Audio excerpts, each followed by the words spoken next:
अस्सलाम वालेकुम। अल्लाह कुछ भूलने वाला नहीं।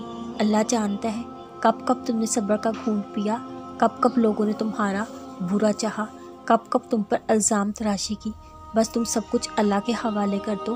अल्लाह बेहतरीन इंसाफ करने वाला है, कोई उससे भाग नहीं सकता।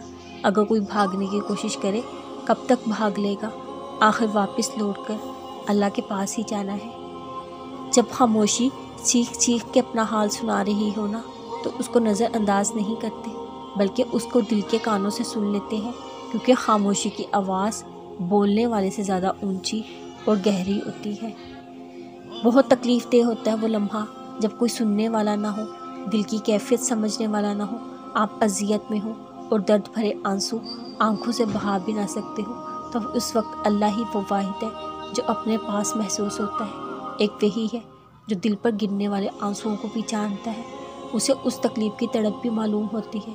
फिर वही है जो सुकून देता है अपने साथ होने का एहसास देके कि डरो नहीं, मैं तुम्हारे साथ हूँ, सुन भी रहा हूँ, देख भी रहा हूँ। तो फिर जैसे उसकी तसल्ली के बाद दिल का बोझ हल्का हो जाता है, जैसे उसने हाथ थाम लिया, गिरने से बचा के संभाल लिया, इस दर्द से रहाई दे के सुकून लोगों में उतारती।